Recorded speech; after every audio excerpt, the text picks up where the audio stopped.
جہنم کی آگ بڑی شدید ہے، یہ بھڑک رہی ہے، مسلسل اس میں ایندھن ڈالا جا رہا ہے، اور اس جہنم کا ایندھن وقودها الناس والحجارہ، پتھر اور انسان ہے۔ قیامت کے دن اس جہنم میں انسانوں میں جو سب سے پہلے اس کا ایندھن بنیں گے وہ لوگ ہوں گے جو نیکیاں کرتے تھے لیکن ان نیکیوں میں اخلاص نہیں ہوتا تھا۔ اخلاص یا مخلص کسے کہتے ہیں؟ جو اپنی نیکیوں کو ایسے چھپائے جیسے اپنے گناہ چھپاتا ہے۔ اللہ تجھے تیرے پیارے ناموں کا واسطہ ہے مولا، ہمیں اخلاص کی دولت عطا فرما، ریاکاری سے ہمیں محفوظ فرما، اس ریاکاری کی بیماری کو ہمارے دلوں سے کھرچ دے مولا، ہم نیک کام کریں تو خالص تجھے راضی کرنے کے لیے کریں۔ تابعی بیان کرتے ہیں مسجد نبوی میں آ کر بیٹھا تو لوگ ایک بزرگ کے سامنے بیٹھے ہوئے دین سیکھ رہے، میں نے پوچھا یہ کون ہے؟ جواب ملا یہ سیدنا ابو ہریرہ ہیں رضی اللہ عنہ وارضاہ۔ تو جب لوگ چلے گئے مجھے تنہائی نصیب ہوئی، میں نے ان سے کہا آپ کو اللہ کی قسم مجھے رسول اللہ صلی اللہ علیہ وسلم کی کوئی حدیث سنائیے جو آپ نے اللہ کے نبی صلی اللہ علیہ وسلم سے سنی اور اس کو سمجھا۔ تو سیدنا ابو ہریرہ رضی اللہ عنہ وارضاہ کہتے ہیں میں تمہیں ضرور نبی کریم صلی اللہ علیہ وسلم کی حدیث سناتا ہوں جو میں نے اللہ کے پیارے نبی سے سنی صلی اللہ علیہ وسلم اور اس کو سمجھا۔ اتنا کہنا تھا کہ آپ چیخ مار کر بے ہوش ہو گئے، اور اس وقت مسجد میں میرے اور آپ کے علاوہ کوئی اور تھا بھی نہیں۔ جب ان کی حالت سنبھلی تو پھر فرمانے لگے میں تمہیں اللہ کے رسول صلی اللہ علیہ وسلم کی حدیث سناتا ہوں جو میں نے آپ سے سنی اور سمجھی، اور پھر آپ کے منہ سے چیخ نکلی اور آپ نڈھال ہو گئے۔ پھر جب طبیعت سنبھلی پھر یہی جملے ارشاد فرمائے، تیسری بار پھر روئے، منہ سے چیخ نکلی اور نڈھال ہو گئے۔ جب حالت سنبھلی تو سیدنا ابو ہریرہ رضی اللہ عنہ فرمانے لگے کہ قیامت کے دن اللہ مالک تشریف لائے گا، ساری امتیں گھٹنوں کے بل بیٹھی ہوئی ہوں گی، لوگوں کے درمیان فیصلہ ہونے کا وقت آ چکا ہے۔ سب سے پہلے جس شخص کو بلایا جائے گا وہ قرآن کا قاری ہوگا، پھر جسے بلایا جائے گا وہ شخص ہوگا جس کو اللہ نے بہت مال دیا، اور پھر وہ ہوگا جس نے اللہ کے راستے میں بہت لڑائی کی، بہت جہاد کیا۔ اللہ قاری قرآن سے پوچھے گا دنیا کی زندگی میں کیا کر کے آیا؟ تو وہ جواب میں کہے گا اے اللہ میں نے تیرے کلام کو سیکھا، اس کو سکھایا، اس کو نشر کیا، اس کو پھیلایا۔ قرآن کو سیکھنا اور سکھانا بہت بڑا عمل ہے۔ خیرکم، رسول اللہ صلی اللہ علیہ وسلم نے پوری دنیا کی کریم بیان کرتے ہوئے قرآن کے قاری کو، قرآن سیکھنے اور سکھانے والے کو خیرکم، تم سب میں سب سے بہتر، اس سے بہتر کوئی نہیں۔ یہ بڑا اعلیٰ مقام ہے قاری قرآن کا، قرآن کے عالم کا، قرآن سیکھنے اور سکھانے والے کا، کہ سب سے بہتر قرار دیا۔ اور یہ یہی کہے گا اللہ میں نے قرآن کو سیکھا، میں نے اس کو سکھایا۔ جواب ملے گا کہ تو نے یہ قرآن سیکھا اور سکھایا اس لیے کہ لوگوں میں تیرے چرچے ہو جائیں، لوگوں میں تیری مشہوری ہو جائے، تیری واہ واہ اور بلے بلے ہو جائے کہ بڑا کام ہے، بڑی محنت ہے اس قاری صاحب کی، یہ بہت بڑا قاری ہے، بہت بڑا عالم ہے اور بڑا خادم ہے۔ فقد قیل، جو تیرا مقصود تھا وہ اہل دنیا نے پورا کر دیا۔ اذهبوا به الى النار، فرشتوں اس قاری قرآن کو لے جاؤ اور جہنم کا ایندھن بنا دو۔ دوسرے کو بلایا جائے گا کہ تو کیا کر کے آیا؟ وہ کہے گا اللہ تو نے مجھے مال دیا اور یہ مال میں تیری مخلوق پہ خرچ کرتا رہا، غریبوں پہ، یتیموں پہ، بیواؤں پہ، مسکینوں پہ، رشتہ داروں پہ، جن جن کا تو نے حق رکھا تو مجھے مال دیتا رہا، میں اس مال کو خرچ کرتا رہا تجھے راضی کرنے کے لیے۔ اللہ کہے گا کذبت، جھوٹ بولا ہے تو نے یہ مال تو خرچ کیا، یہ مال بانٹا، لوگوں کو دیا، کیوں؟ تاکہ لوگوں میں تیرا چرچا ہو جائے، بڑا جواد ہے، بڑا سخی ہے، بڑا کریم ہے، اس کے در پہ جو جاتا ہے خالی ہاتھ نہیں آتا، یہ کسی کو خالی ہاتھ نہیں آنے دیتا، جھولیاں بھر بھر کے دیتا ہے۔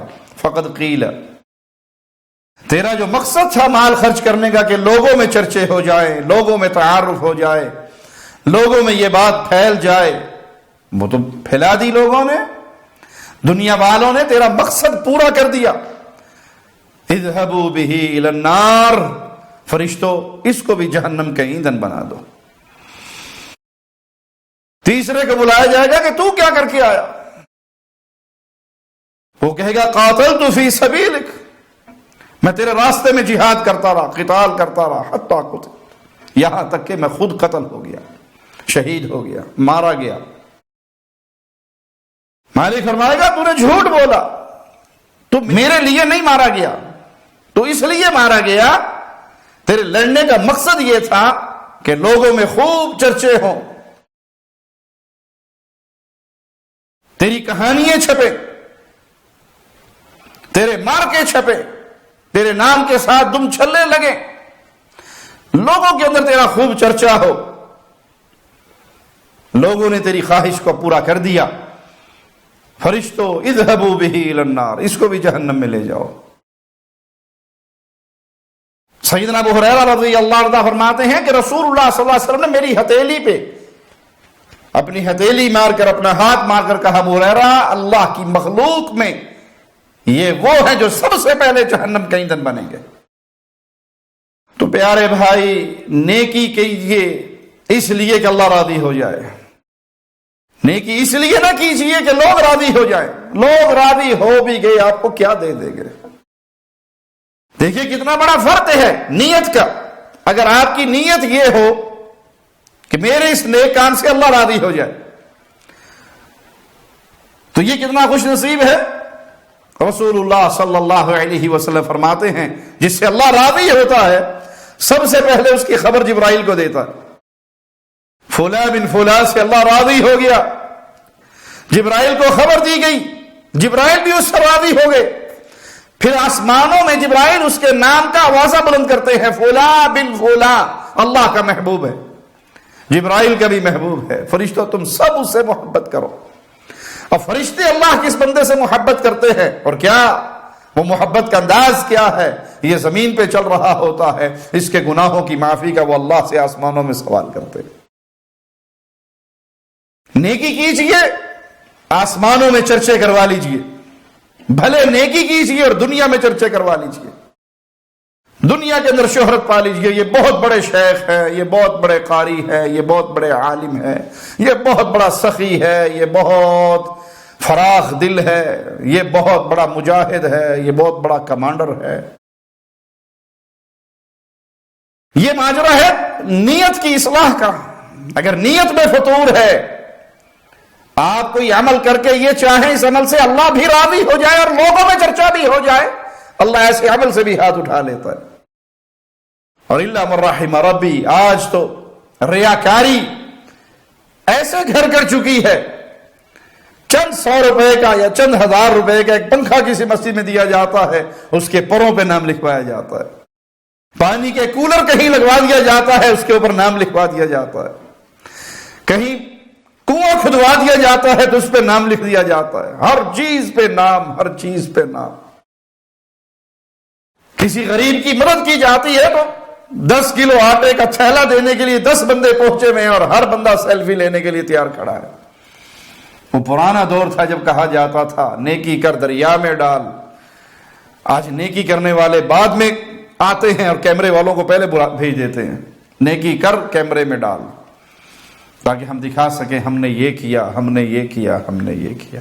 کس کے لیے کیا؟ دنیا کے لیے تو برباد ہے۔ ارے بھائی، شہید سے بڑا عمل کیا ہوگا؟ شہید جس کو قبر کے عذاب سے اور قبر کی آزمائش سے محفوظ کر لیا جاتا ہے۔ صحابہ نے پوچھا اللہ کے نبی، شہید کو قبر کی آزمائش سے کیوں بچایا جائے گا؟ کہ جو تلواروں کے سائے میں اس نے آزمائش کاٹی ہے، اس آزمائش کے بدلے شہید کو قبر کی آزمائش سے محفوظ کر لیا جاتا ہے۔ شہید کا قیامت کے دن اسے جب لایا جائے گا، اس کا خون بہتا ہوگا، رنگ خون کا ہوگا، خوشبو کستوری کی ہوگی۔ یہ شہید کا حال ہے، وہ جو خالص اللہ کے لیے شہید ہوا اور جس کی نیت میں یہ ہو کہ میرے مجلے چھپے، میرے مارکوں کی تفصیلیں چھپے، اخبارات میں میری کہانیاں چھپے، میرے اوپر نظمیں اور غزلیں تیار ہوں، اور جس مولوی صاحب کا یہ ہو کہ میرے نام کے ساتھ 5-10 دم چھلے لگے ہوئے ہوں، اور جس اشتہار میں میرا نام چھوٹا ہو، سلسلے میں جاؤں نا، سب سے بڑا نام میرا ہو، سب سے زیادہ القابات میرے ہوں، سب سے زیادہ مشہوری میری ہو، جہاں یہ ماجرا ہو تو پیارے بھائی، آپ کا یہ عمل جنت میں لے جانے کا ذریعہ نہیں بن رہا، جہنم کا ایندھن بنانے کا ذریعہ بن رہا۔ کہیں غریبوں کی بستی میں کچھ بانٹنے کا ٹائم آئے تو سارے ٹیلی ویژن یا بڑے بڑے چینلز کے کم از کم وہاں پر رپورٹر موجود ہوں، وہ میری ویڈیو بنائیں، وہ چینل پہ چلائیں، میں چندہ اس مسجد میں دوں جہاں مشہوری، اور مولوی صاحب دوران خطبہ میرا نام لے کر میرے پورے خاندان کے لیے دعائیں کریں۔ تو بھائی، اگر مقصد لوگوں کو راضی کرنا ہو گیا تو شہید بھی برباد ہو گیا، قاری قرآن بھی برباد ہو گیا، سخی بھی برباد ہو گیا، اور نبی کریم صلی اللہ علیہ وسلم فرمایا، ابو ہریرہ، سب سے پہلے اللہ کی مخلوق میں یہی جہنم کا ایندھن بنیں گے۔ اللہم لا تجعلنا منہم ولا معاہم ولا فیہم۔ اللہ ان بد نصیبوں میں ہمارا شمار نہ فرمانا، ہمیں اخلاص کی دولت سے نواز دے، ہم عمل کریں، نیکیاں کریں، وہ خالص تجھے راضی کرنے کے لیے۔ اور مخلص کی شان یہ ہے کہ وہ اپنی نیکیوں کو چھپاتا ہے جیسے اپنے گناہوں کو چھپاتا ہے۔ اقول قولی ھذا واستغفر اللہ لی ولکم ولسائر المسلمین۔ ہر لمحہ قرآن اور سنت کا ترجمان، فضیلت الشیخ توصیف الرحمان۔